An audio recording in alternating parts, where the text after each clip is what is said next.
So thank you very much, Brian, for the introduction. So I'll be talking about some of my PhD work that I'm doing with Tim Merlis at McGill. I'm also interested in high latitude lapse rate changes, and I thought the solar radiation management experiment is an interesting test case to test our understanding of high latitude lapse rate changes. So that's what I'm going to talk about today.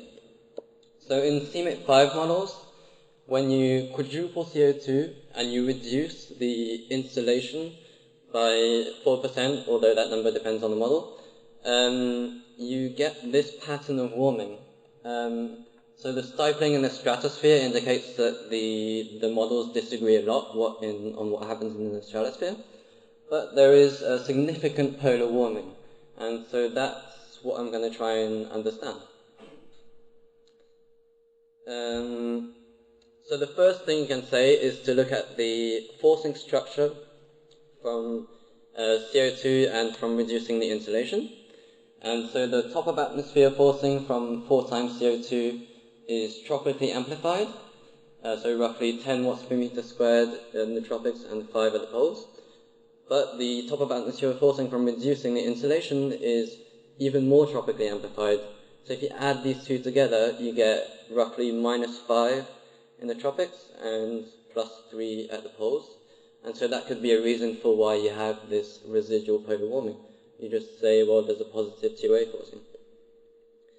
But this forcing structure also induces a reduction in atmospheric energy transport, because you can think of it as it reduces the near-surface latitudinal gradient in temperature and specific humidity.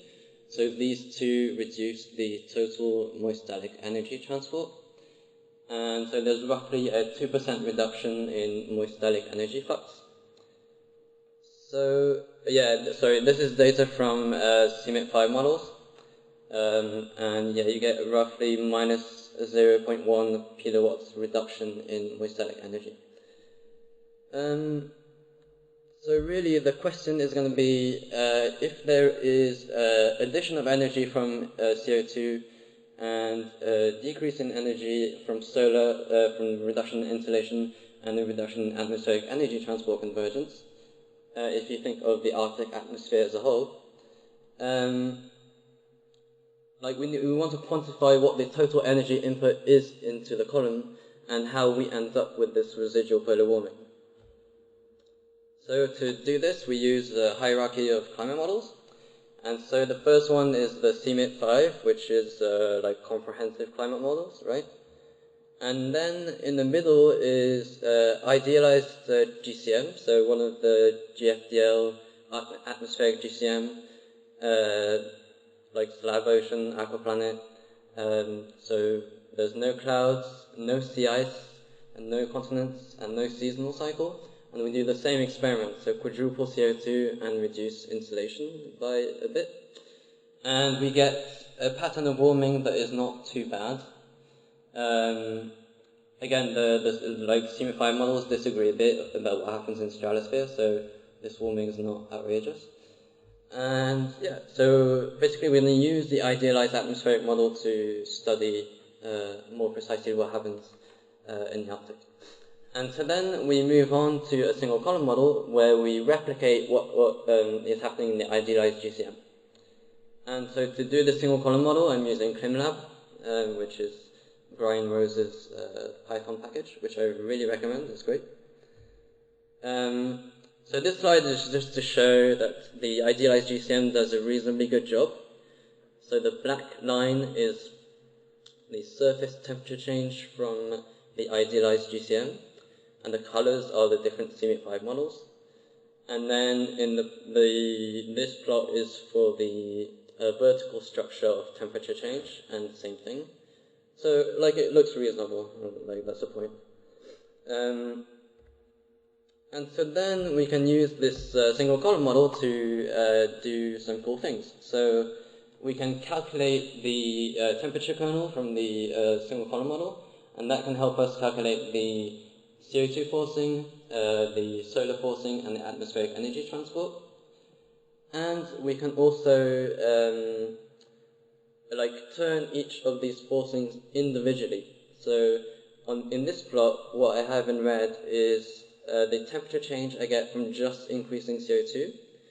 In yellow is the temperature change I get from reducing the insulation.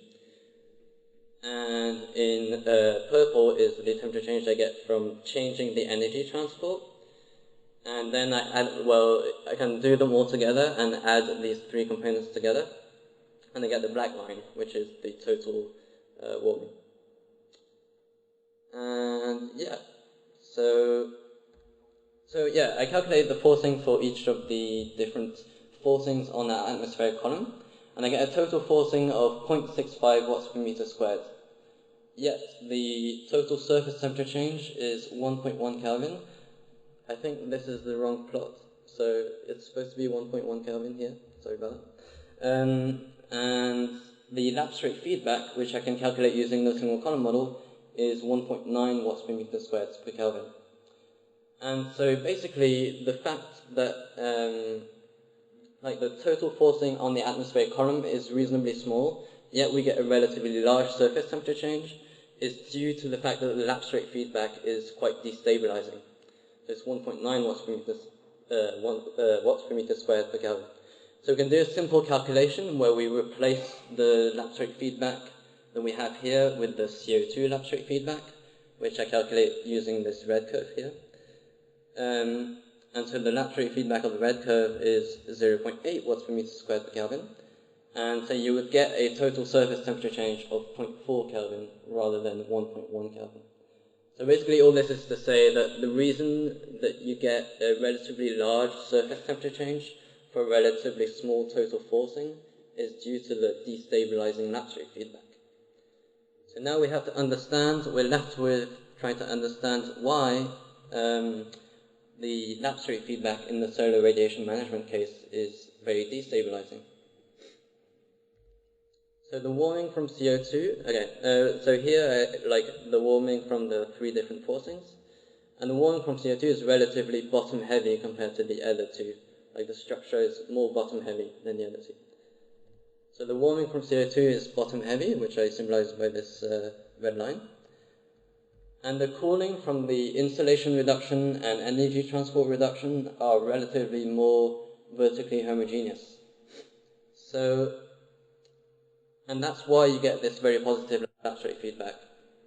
If the cooling had the same vertical structure, then you would get a temperature change that looks more like this dotted line, dashed line rather, and the lapse rate feedback would be the same as for CO2, and you would get a relatively small temperature change. But the cooling is more vertically homogeneous, so you get the dashed line that looks more like this, and you get a large lapse rate feedback and a relatively large surface temperature change.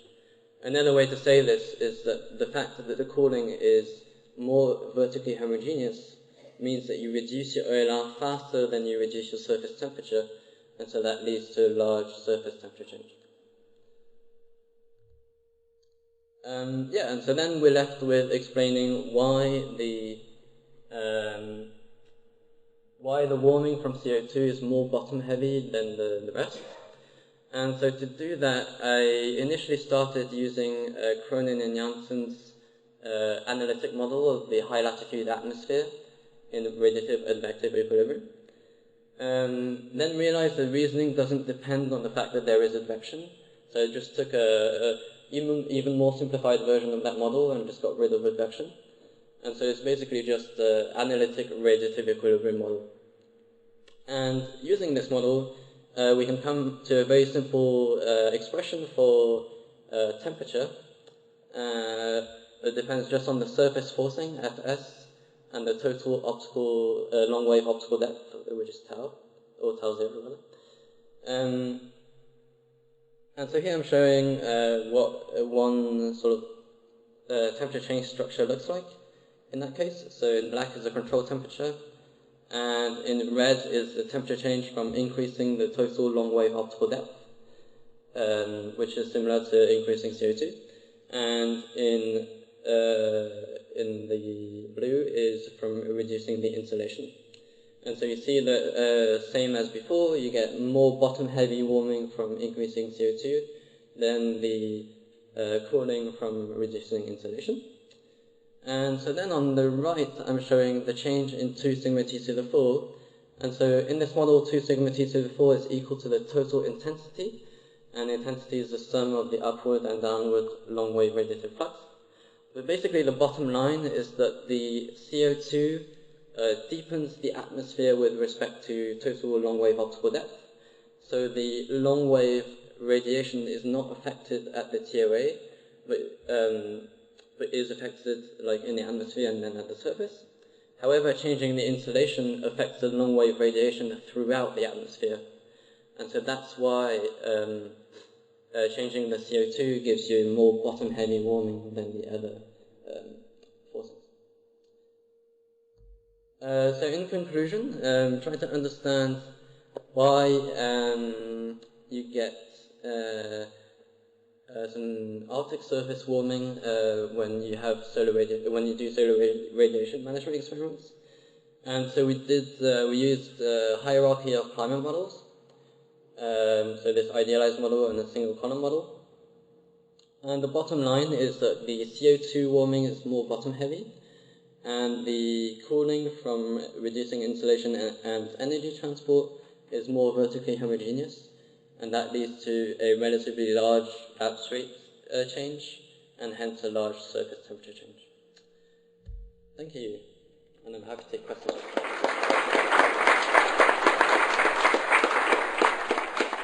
Okay, time for questions.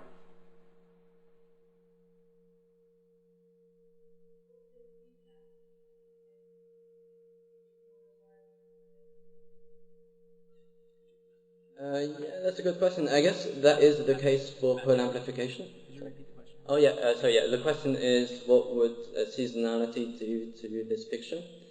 And so for Arctic amplification, I think you get more Arctic amplification in winter. So maybe this would look, you would get more Arctic surface temperature change in this scenario if we added seasonality. Though I guess I could check it using this data, but I haven't checked it. So that's a good question.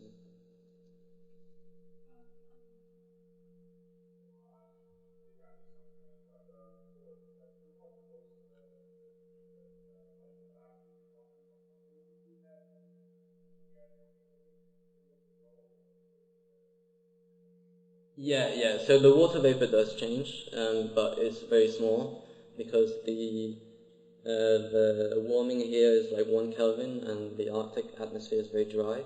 So it does change, and it does affect the temperature a little bit, but not enough that I'm going to add it to the slide. Yeah. So it's like a very modest change.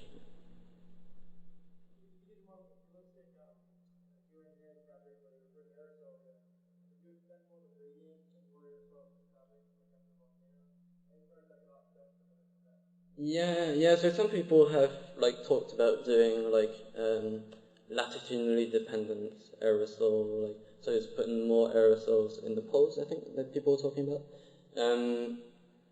Then I read a paper saying that they compared Earth system models and that like they turned down the insulation and added aerosols, and they get very similar temperature changes.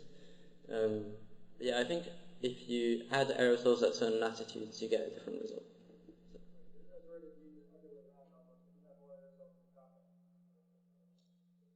Oh. Yeah. Like you're worried that they would accumulate in the tropics. Yeah. Right. Okay. Yeah, I don't know. Okay. Okay, thank you, Matthew. Let's take a minute and thank all of the speakers today one more time.